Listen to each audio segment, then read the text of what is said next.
পিঠাগুড়িৰ লাৰু বা পকা মিঠৈ। লাৰুটো একেবাৰে লালমোহনৰ নিচিনা হৈছে, নাখালে গমেই নাপায় লালমোহনে নে কেঁচা মিঠৈ। আৰু মই ভিতৰটো আপোনালোকক দেখুৱাই দিছোঁ। এয়া দেখিছে একেবাৰে ছফ্ট হৈছে আৰু খায়ো বিৰাটেই বেছি টেষ্টি হয়। এবাৰ বনাই চাব পাৰে।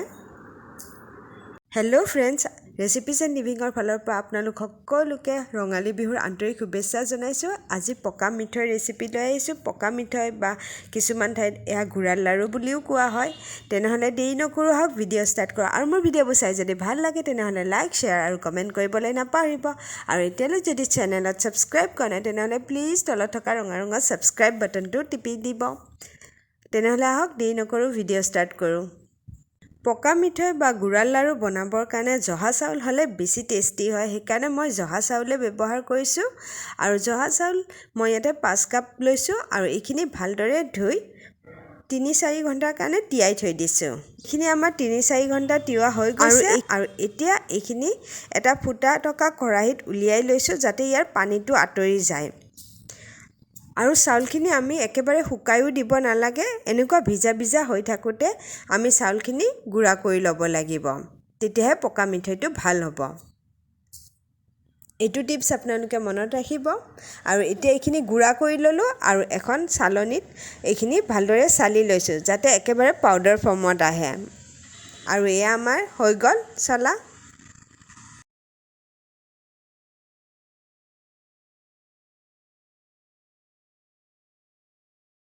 আৰু ইয়াতে গুড়টো লওঁতে সদায় কোমল গুড় ল'ব লাৰু বনোৱাৰ কাৰণে। আৰু এয়া দেখিছে মই গুড়খিনি সৰু সৰুকৈ মিহি মিহিকৈ কাটি লৈছোঁ। ইয়াতে মই গুড় 1.5 কাপ ব্যৱহাৰ কৰিছোঁ। 1 কাপত 250 গ্ৰাম আৰু আধা কাপত 125। আৰু এতিয়া অলপমান ঘিউ লৈছোঁ। ঘিটো কেৰাহীত অলপ লগাই দিছোঁ যাতে কেৰাহীত তলিত লাগি নধৰে। আৰু গেছৰ ফ্লেমটো একেবাৰে ল'ত ৰাখিছোঁ। আৰু এতিয়া এটা মোটা কেৰাহী ব্যৱহাৰ কৰিব। ইয়াতে মই লোহাৰ কেৰাহী লৈছোঁ আৰু ঘিখিনি লগাই উঠিয়ে এতিয়া গুড়খিনি দি দিছোঁ। ইয়াতে পানী ব্যৱহাৰ নকৰিব আৰু কণ্টিনিউৱাছ লাৰি থাকিব, নহ'লে তলিত লাগি যাব। আৰু গেছৰ ফ্লেম ল'তে ৰাখিব। অলপ সময় পিছতে আমাৰ গুড়খিনি গলি যাব।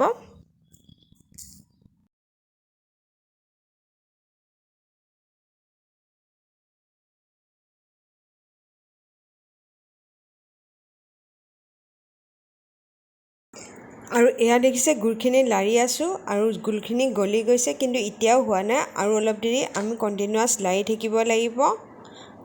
আৰু এয়া দেখিছে গুড়খিনি অলপ অলপ উতলি আহিছে। উতলি থাকিব দিব লাগিব।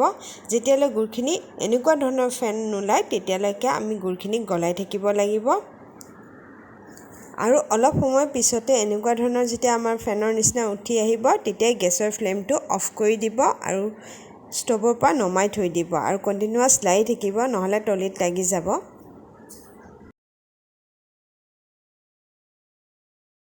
আৰু এতিয়া ইয়াতে কেঁচা পিঠাগুড়ি অলপ অলপকৈ গৰমে গৰমে থাকোঁতে দি দিব।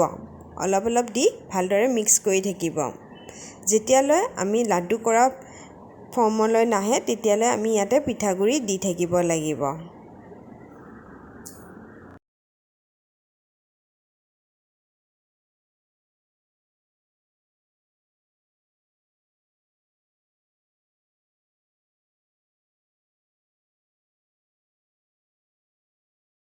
এয়া মই অলপ অলপকৈ পিঠাগুড়ি দি লাৰি আছোঁ। ইয়াতে টোটেল 4 কাপ পিঠাগুড়ি লাগিছে।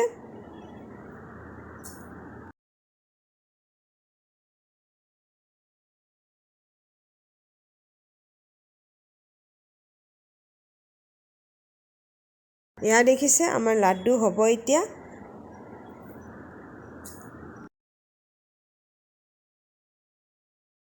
আৰু গুড়ৰ কালাৰটো কি ধুনীয়া হৈছে দেখিছেনে? সেইকাৰণে আমাৰ একেবাৰে লালমোহনৰ নিচিনা হ'ব পিঠাগুড়িৰ লাড়ুকেইটা। আৰু এই পিঠাগুড়িৰ লাডুকেইটা একেবাৰে ছফ্ট হয়। অলপ ঠাণ্ডা হ'লেও আপোনালোকে ধুনীয়াকৈ লাড়ু বনাব পাৰিব।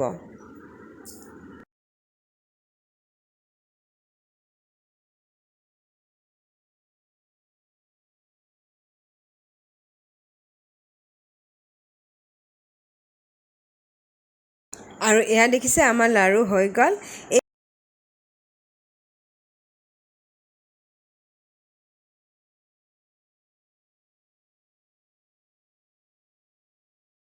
আৰু এটা লাৰু মই আপোনালোকক ভিতৰখণ্ডও দেখুৱাই দিছোঁ। এই পকা মিঠৈৰ লাৰু ঠাণ্ডা হোৱাৰ পিছতো কোমলেই থাকে। ভিডিঅ'টো চাই কেনেকুৱা পালে কমেণ্টত জনাব। আজিলৈ আহোঁ, বাই বাই।